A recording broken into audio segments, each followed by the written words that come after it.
साथियों, मैं doctor Manoj Ahuja Ahuja news channel में आपका हार्दिक अभिनंदन करता हूं। आहूजा न्यूज बुलेटिन देखने से पहले हम आपको बता दें, हमारा न्यूज चैनल कोई प्रोफेशनल चैनल नहीं है। हमारे से जो लोग जुड़े हुए हैं, जो हमारे सब्सक्राइबर्स हैं, उनकी खबरों प्राथमिकता से दिखाना हमारा पहला उद्देश्य है। इसके साथ ही हम लीगल अपडेट दिखाते हैं। इसके अलावा मसूदा विधानसभा से जुड़ी खबरें दिखाना भी हमारी प्राथमिकता में शामिल है। कहीं भी किसी के साथ अन्याय हो रहा हो, किसी के साथ अत्याचार हो रहा हो, वो यदि हमारे पास खबर भेजते हैं तो हम उस खबर को प्रॉपर मंच तक पहुंचाते हैं, उसकी आवाज बनने की कोशिश करते हैं। हमारा न्यूज अपर मुख्य न्यायिक मजिस्ट्रेट संख्या 2 ने आज भिनाय निवासी समता पत्नी कानाराम माली के परिवार पर सुनवाई करते हुए भिनाय निवासी रामप्रसाद पुत्र मोहनलाल माली तथा बाबू खां पुत्र नजीर खान मुसलमान के खिलाफ धोखाधड़ी कर इकरारनामा बनाने तथा घर में घुसकर मारपीट करने के आरोपों में मुकदमा दर्ज करने के आदेश पारित किए हैं। परिवादिया समता के अधिवक्ता डॉक्टर मनोज आहूजा ने बताया कि दिनांक 3 मई 2022 को शाम को जब वह अपने घर पर थी तब दोनों मुलजिमों ने उसके साथ गाली गलौज करते हुए घर में घुसकर मारपीट की तथा कहा कि आधे बाड़े का इकरारनामा मेरे पक्ष में हो रखा है, जिस पर से कब्जा हटा लेना, नहीं तो तुझे व तेरे परिवार को बर्बाद कर देंगे। परिवादिया ने इस संबंध में पुलिस थाना भिनाय में रिपोर्ट देकर बताया कि उसके व घीसी देवी के मध्य राजस्व वाद चला था, जिसमें आरोपी के कहने से ही उसने अधिवक्ता किया था, जिसने उसे केकड़ी बुलवाकर खाली कागजों व एक स्टाम्प पर हस्ताक्षर करवाए थे। आरोपी ने उसी स्टाम्प का दुरुपयोग करते हुए परिवादिया के साथ बेईमानी पूर्वक आशय रखते हुए धोखाधड़ी कर इकरारनामा बना लिया और अब बाड़े पर कब्जा करने की नीयत रखते हुए परिवादिया व उसके परिवार को बेदखल करना चाहता है, इसलिए उसने उसके साथ आपराधिक कृत्य किया है।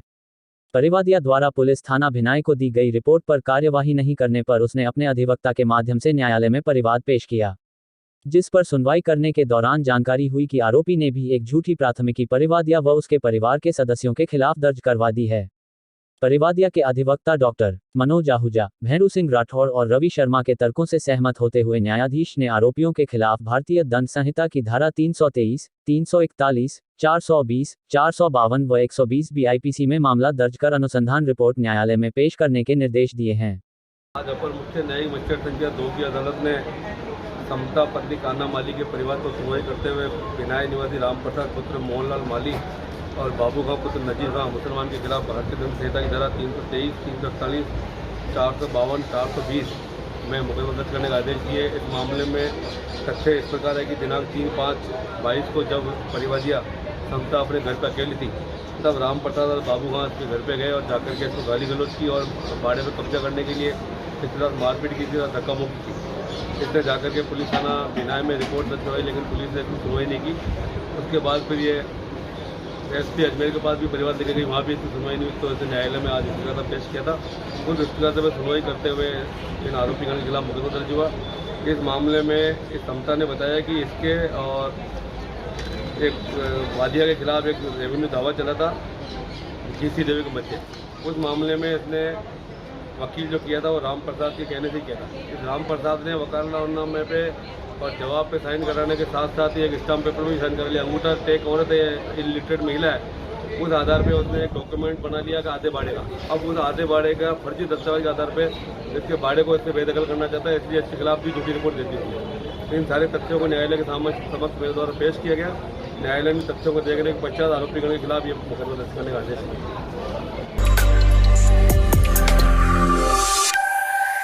बलकेश मीणा हत्याकांड में CBI ने जांच करने के पश्चात चार्जशीट फाइल नहीं की, इस पर हाईकोर्ट में तथ्यात्मक रिपोर्ट तलब की है। मृतक के भाई सुरेश मीणा की ओर से याचिका प्रस्तुत की गई थी और 2017 में हाईकोर्ट ने जांच CBI को दी थी, लेकिन 5 साल बाद भी न्यायालय में चार्जशीट नहीं फाइल की गई। इसलिए याचिकाकर्ता की ओर से पूनम चंद भंडारी न्यायालय में बहस करते हुए बताया कि अप्रैल 2016 में बलकेश मीणा को नीम का थाना पुलिस वाले दुकान से उठाकर ले गए थे और 3 दिन तक उसको गिरफ्तार नहीं दिखाया गया और थाने में ही रखा गया था। उसके साथ पुलिस वालों ने मारपीट की और उसके पश्चात उसको सवाई माधोपुर थाने में ले गए। वहां पर भी लगातार मारपीट की गई और लगातार मारपीट करने से बलकेश मीणा की मृत्यु हो गई।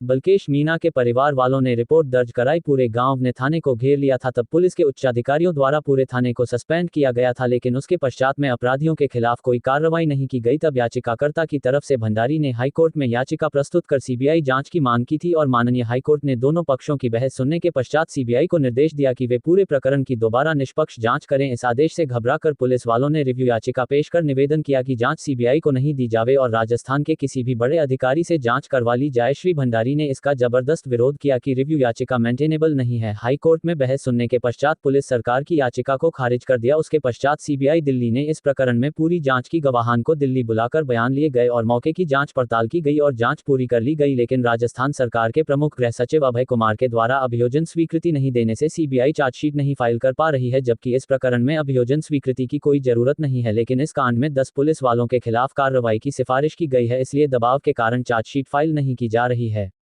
राजस्थान हाईकोर्ट के न्यायाधीश चंद्र प्रकाश सोनागरा ने भंडारी की बहस सुनकर सरकारी वकील को निर्देश दिए कि पूरे प्रकरण की तथ्यात्मक रिपोर्ट 4 सप्ताह बाद हाईकोर्ट में प्रस्तुत करें।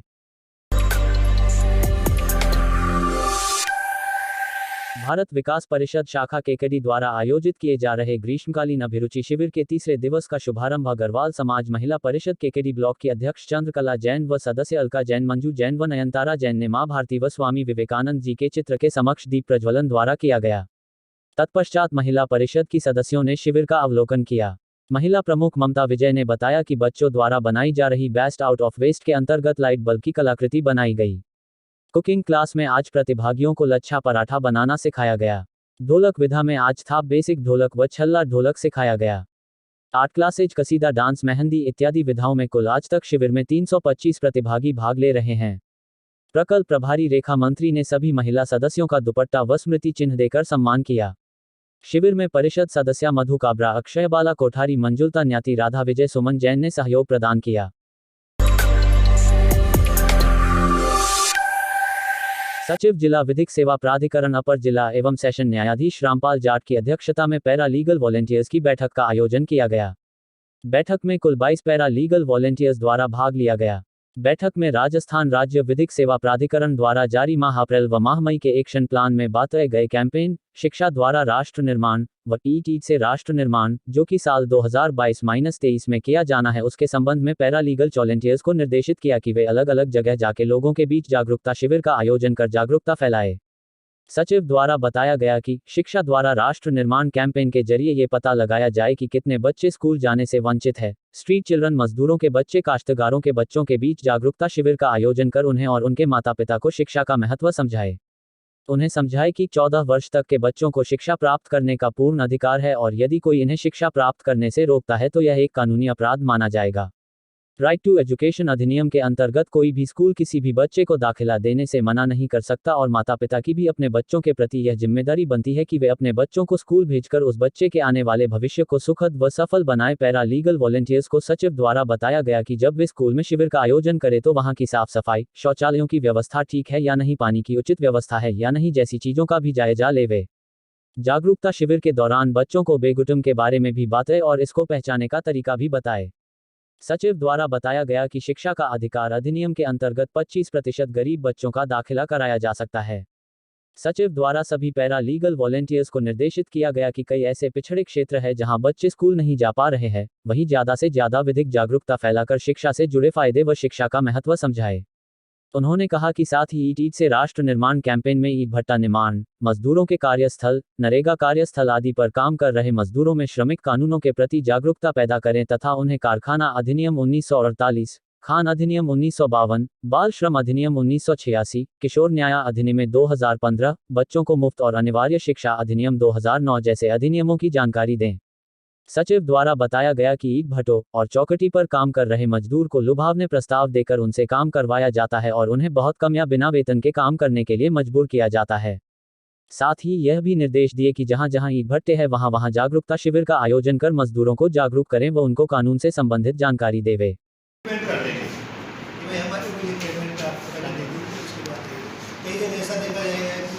जेसीबी से काम कर रहे हैं, वर्कफोर्स काम ही नहीं कर रही है और कई बार ऐसा होता है कि पूरे 5 साल एक सरपंच के कार्यकाल में नरेगा का काम किसी जगह हुआ ही नहीं, लेकिन मजदूर में हो गया और अंगूठे निशाने सबके लग गए और तो न तो जनता को पता चला और न किसी तरह की कोई बात आई। तो इन चीज़ों का भी आप ध्यान रखिए कि कौन सी ऐसी जगह है कि लेबर का जो पैसा है जो दूसरे लोग खा रहे हैं। ये मैनेज करप्शन है, आपको बता दूँ कई कई जगह ऐसा मिलेगा। कई जगह ये ऐसा है कि हमेशा साल भर कहते रहेंगे कि नरेगा का काम आज देना, नरेगा का एक अलग ही उन्होंने अपनी टेबल खोल रखी है, टेबुलेशन वर्क कर रहे हैं, वहाँ से सब कुछ हो रहा है। हो जाएंगे। अब तो खैर OTP का हो गया, इस वजह से राशन की दुकानों से तो साइन नहीं होते, वरना वो 2-3 रजिस्टर रखते हैं, उसको भी सामने कर देंगे, इस पर भी साइन करो, इस पर भी साइन करो। अनपढ़ आदमी क्या जाने बेचारा कर गया।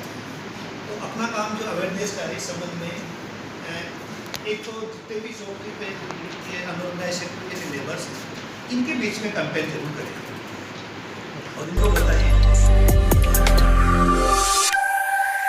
राजस्थान उच्च न्यायालय जयपुर पीठ में न्यायाधीश इंद्रजीत सिंह ने अति पिछड़ा वर्ग में आरक्षण मामले में सुनवाई करते हुए उभय पक्षों की दलीलें सुनने के बाद 25 जुलाई तिथि निर्धारित की है।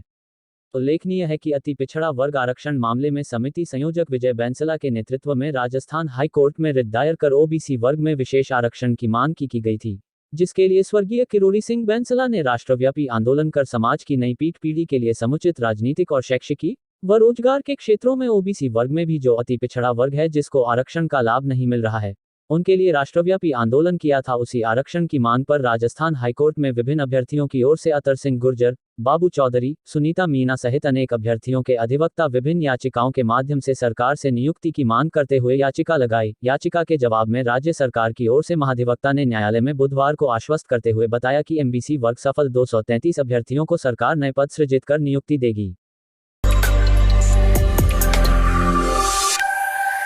भाजपा किसान मोर्चा अजमेर देहात जिलाध्यक्ष भंवरलाल बुला ने बताया कि दिनांक 25 मई 2022 को भारतीय जनता पार्टी किसान मोर्चा प्रदेश नेतृत्व के आह्वान पर अजमेर देहात की टिफिन भोज बैठक बामनिया बालाजी धाम नसीराबाद में संपन्न हुई।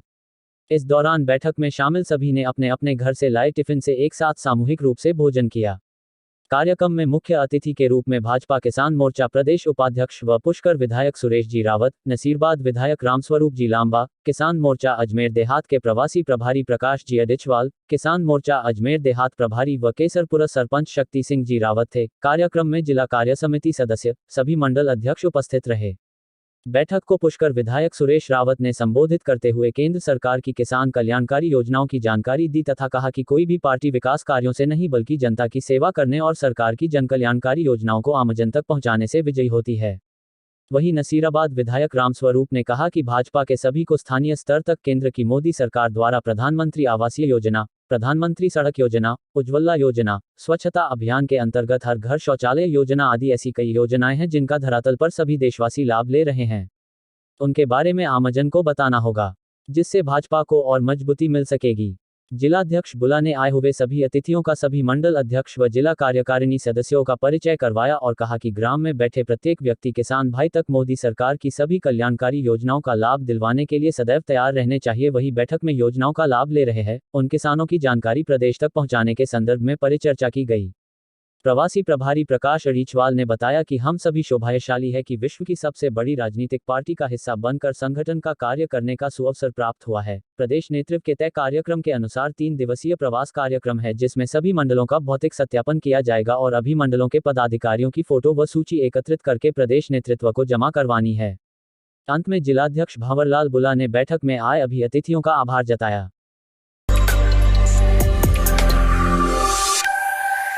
राजस्थान शिक्षक संघ राधा कृष्णन के प्रदेश अध्यक्ष विजय सोनी और प्रदेश महामंत्री अमिताभ सनाढ्य के निर्देशन में आज 35 सदस्यीय अजमेर जिला कार्यकारिणी की घोषणा की गई, जिसमें नवनीत कृष्ण नागर को जिला अध्यक्ष और सुरेंद्र यादव को जिला महामंत्री मनोनीत किया गया।